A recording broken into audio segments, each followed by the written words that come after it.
First, I just wanted to speak to you about the rookie developmental program last week. Just kind of want to get a little bit of thoughts from you on in regards to what goes into selecting the players that attend that, and if there was maybe some thoughts along maybe this guy should be there instead of this guy. How would you assess that as well? Well, I think it takes a lot of thought, anywhere from Ruben Amaro to Mike Ondo and Susan Ingersoll that kind of put the program together. Of players, a little bit of a mix of players that may reach Philadelphia to some of the younger players that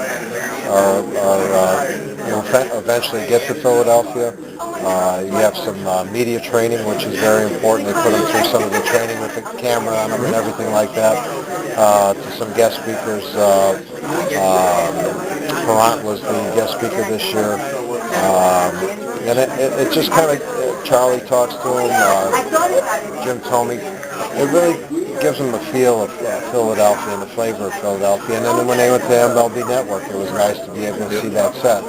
So I think it's just a very good educational program for these players to expect what they expect when they get to Philadelphia. Specifically, I wanted to ask also about Zach Collier, who received a little bit of bad news just after the regular season ended for the minor league teams last year. And just in regards to him, with that suspension, and can that sort of situation hurt a prospect's progress? And just what do you think the outlook is for Zach for this year? Well, Zach, coming off the injuries that he had and getting a chance to have a full season last year, we're very happy with his progress. Something like that it's tough to swallow because it's 50 games that he's missing out on.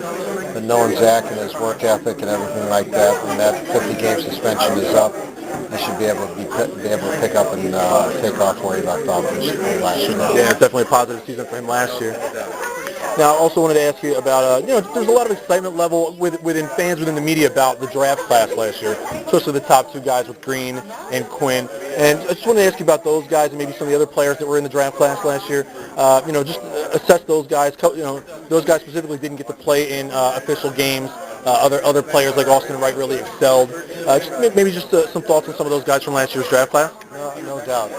It's a shame because with the signing day, they took their time making sure they got the right deal for him. But we got a chance to see him in the instruction league and seeing Quinn. He's everything that our scout said he would be. He's an exciting player, speed. I like what you see with Green. Outstanding. I mean, he's a big, strong, hitting outfielder that it's going to take him a little bit because it's the area that he came from. This is a big step for him. So, but the instruction league was very good for them. Welding, third base, shortstop that we moved to third base, really showed in the instruction league that he's a guy that could play for us. Maybe here, if not, in Williamsport. So we're really pleased with the draft that we had last year. Another guy, maybe a touchy subject, maybe not. Stephen Malcolm. He had his 2011 kind of cut off before it even started last year. Just maybe some thoughts on him and him going forward for 2012. Well, everybody's on a clean slate. They come into spring training. Hopefully they learn from their mistakes and lessons that happened in the past, and let's see what he can do because, the round that he was drafted in, we kind of want to see what he can do, and we haven't had that chance. So it's a clean slate. We don't hold any grudges. Come into camp and be ready to go. Sounds great. And then one last thing for you. I wanted to ask you about a guy that's in the house or in the building with us here tonight, Jesse Biddle. He kind of epitomizes or even redefines homegrown prospect talent. Just, some thoughts on Jesse and does his connection to the city, having grown up within Philadelphia, being a fan that was actually in the stands for the 2008 World Championship, does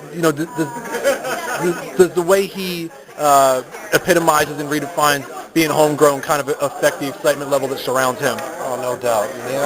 Credit to him being from the area. You have family and friends who are constantly in the area. So, that's another added pressure to him.